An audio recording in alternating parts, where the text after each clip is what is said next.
You and Shoto both snapped your heads to the window, the direction from where the sound had came from. What was that? You asked, sweat already forming. Not another attack, please, not another. Shoto seemingly sensed your uneasiness and takes your hand. Should I get a guard? He asks. Just go see if anyone else is around, you say, although I think it came from the window. Shoto nods, walking down the hall, turning his head and searching for any intruders. You take a deep breath and walk towards the window, telling yourself it could very well have been an animal of some sorts.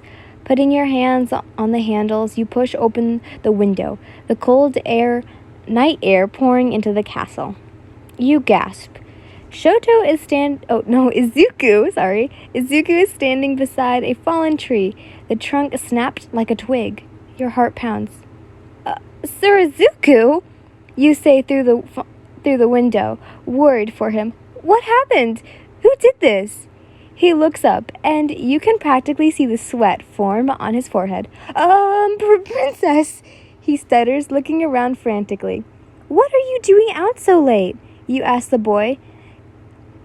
He shifts on his feet nervously. I'm sorry, Your Highness. Shoto pops out of nowhere, sticking his head out of the window and observing the scene below. Your Highnesses, Izuku corrects, bowing at the sight of the future king and, queen. Are you okay? Shoto asks, louder than necessary. Shoto, you scold him. It's nighttime. People are sleeping. No need for yelling.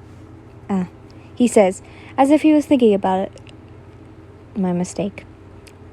Izuku wipes his brow, then sighs.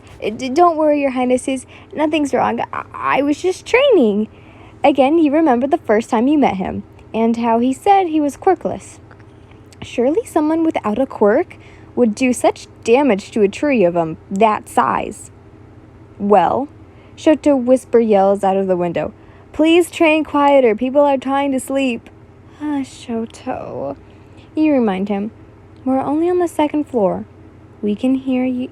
He can hear you just fine. My mistake. Izuku waves at you, then cups his hands around his mouth. I'll come up there to explain.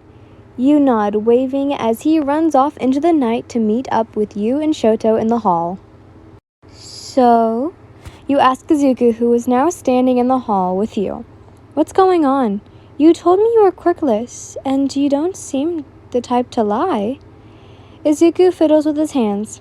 Shoto said he felt tired, so he returned to his quarters before Izuku came to the castle. Now, you're alone. The green-haired boy gulps. I shouldn't have told you this. No one is supposed to know. You're not sure that a royal shouldn't or doesn't already know about one of its villagers, which only intrigues you more. I am to be the future queen, you say, not meaning to be rude for once. If I don't know it yet, I'm sure I will in the near future. Well, Izuku states, looking at the floor. When a guard went to the Toshinori kingdom...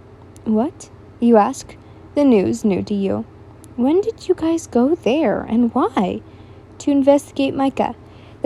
The commander mentioned have suspicious of a rebellion, and he wouldn't tell us any more. Only that we were supposed to meet if anyone suspicious was around it. When? Before the castle was attacked. So, the commander has the same suspicion as you. You've been thinking the wood has something to do with a League of Villains, but you're not sure what. Why would they want it anyways? You remember he took a strange intention in the lore of oddly flamboyant wood. Why?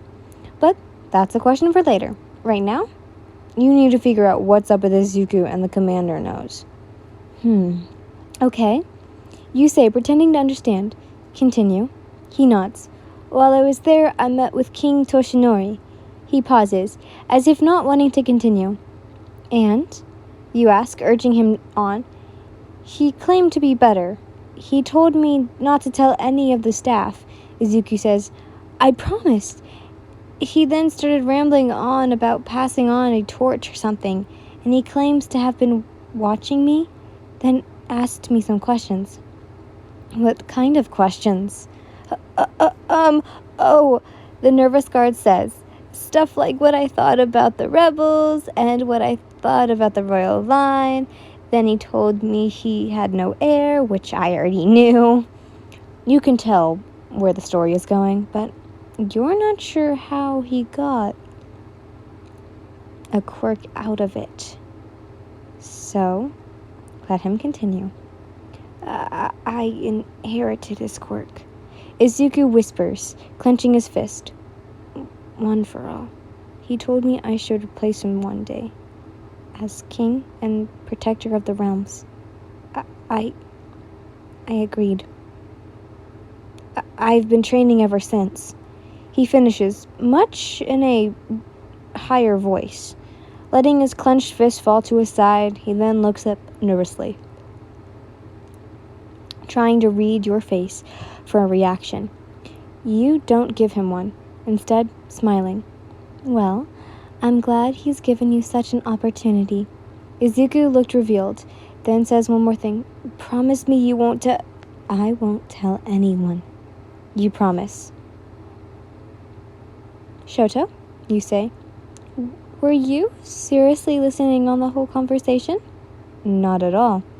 The prince admits, but I heard the least few parts, so. He has the king's quirk. You sigh. So much for not telling anybody. I made a promise not to talk about it. You yawned for your tiredness. Please? Nope. Ask him yourself. Maybe I will, Shoto says, bringing a hand up to his chin. He wouldn't lie about being a king soon. Oh, king's son, especially if he inherited his quirk. What? You snorted. He said he inherited King Toshinori's quirk. Your fiancé exclaims.